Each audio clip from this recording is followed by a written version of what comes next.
Muito bem, são 7 horas e 31 minutos e como nós prometemos nas nossas redes sociais e na programação também, nós conversamos a partir de agora com exclusividade aqui no nosso TMC 360 com Eduardo Bolsonaro, eleito em 2018 deputado federal por São Paulo com a maior votação da história, isso na época cerca de 1.800.000 votos, formado em Direito, escrivão concursado da Polícia Federal. Ele vive desde 2025 nos Estados Unidos e vai conversar conosco a partir de agora. Seja bem-vindo, deputado. Muito bom dia, prazer conversar com o senhor. Bom dia, deputado. Bom dia, satisfação é minha, né? Aqui no Texas 2 horas a menos, então cerca de 5h30 da manhã, mas muito feliz de acordar, tendo uma excelente audiência com vocês da Transamérica. Então vale um bom dia, né? Com 2 horas a menos. Então vamos lá. Café da manhã tomado, deputado, com base na sua formação, como é que o senhor interpreta, não dá para a gente começar essa conversa de outro assunto, né? Como é que o senhor interpreta o que aconteceu ontem na CCJ e depois no plenário do Senado? Se o senhor me permite, quero dividir essa pergunta em duas. O aspecto técnico e o aspecto político de tudo que aconteceu ontem no Senado.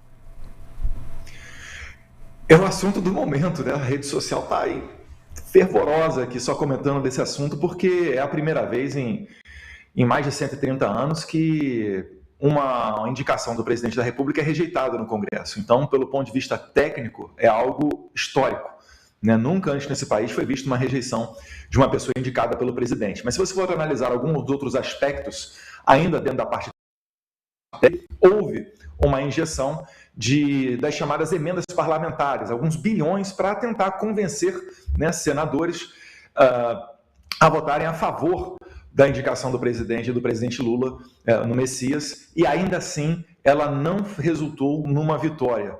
Então, diante desse contexto, né, além de histórico, tem muita gente já falando que é o fim do governo Lula dentro do Congresso Nacional. É aquele famoso, em Brasília a gente fala, né, começou a servir o cafezinho frio, porque a perspectiva, agora saltando para a análise mais política, né, é de que o governo não tenha forças nem para uma nova indicação para o STF dentro do Senado.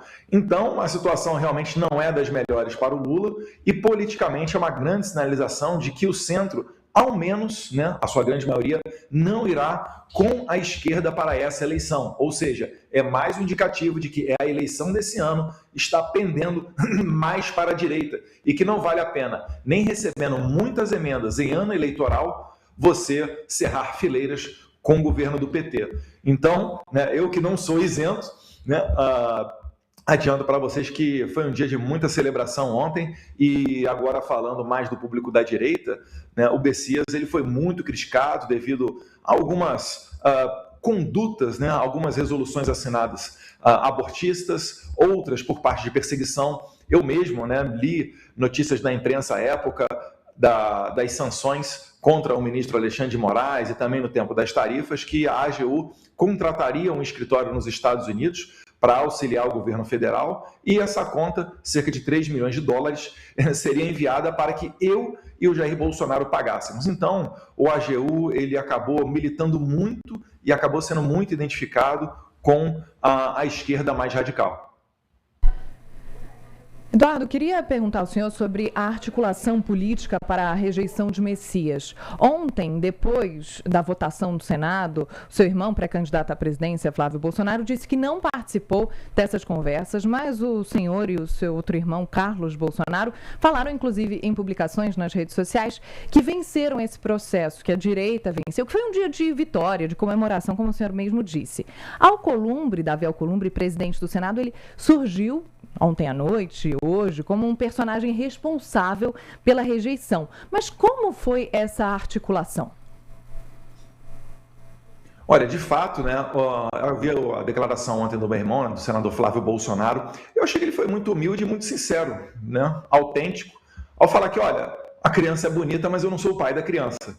Eu acho que isso daí foi muito bom, porque normalmente dentro do meio político, quando uma criança nasce bonita, ela tem vários pais. Então, o Flávio Bolsonaro foi muito humilde. Eu acho também que ele reconhece que o senador Rogério Marinho teve um papel muito importante, ele sim, ativamente articulando contra a aprovação do Messias. E nas próprias redes sociais, né, eu não posso dizer que eu fui o líder ou que eu coloquei adiante essa rejeição, até porque o Senado, nesse tipo de situação, ele não é tão sensível, né, às manifestações populares. Porque se você for para ver, né, normalmente existe um grande debate antes de cada indicação ao STF. E não é necessariamente nas redes sociais que conseguem exercer um poder de pressão sobre os senadores. Até porque sempre acaba sendo, em que pese as críticas, né, sempre acaba sendo aprovado a indicação do presidente, seja ele de direita ou de esquerda. Então a declaração do Flávio, muito original, muito autêntica. Eu, nas redes sociais, né, parabenizei muito o senador Rogério Marinho, que tem esse perfil mais articulador, mais de bastidor, mais de transitar entre o centro, a direita, às vezes até indo à esquerda, para tentar colher os frutos dentro do Senado Federal. Então, acho que essa articulação ficou muito a cargo dele. Obviamente, outros senadores participaram, mas eu não enxerguei a pressão da rede social como sendo determinante nesse caso. Até porque, sendo bem sincero, a expectativa geral é de que, em que pese as críticas da direita, fosse aprovado o nome do Messias. Afinal de contas, nunca antes na história desse país um nome foi reprovado. E na cabeça de alguém de direita, o que a gente imagina? Se o nome de Flávio Dino, que tem uma imagem muito mais radical, foi aprovado, o que dirá o do Messias? Ainda mais depois de uma injeção de alguns bons bilhões de reais através de emendas parlamentares. Então, eu posso te adiantar que foi uma surpresa, mas, mais uma vez aqui, eu parabenizo a articulação do senador Rogério Marinho. Eu acho que ele sim foi o líder, né, dessa questão toda. E também vi o vídeo do Alcolumbre cochichando no pé do ouvido do senador Jacques Wagner, né, líder do PT, antes da votação, por 8 votos. Mas aquilo dali, eu vou falar para as pessoas que não conhecem muito Brasília, é quase que normal, tá? Antes de cada votação, os deputados eles tentam cravar ali um número, não necessariamente uma aposta ou qualquer coisa, mas é porque é natural do nosso ambiente. Então o Alcolumbre ele deu o palpite dele e acabou sendo certeiro. Então o mérito do Alcolumbre por conhecer muito bem a casa.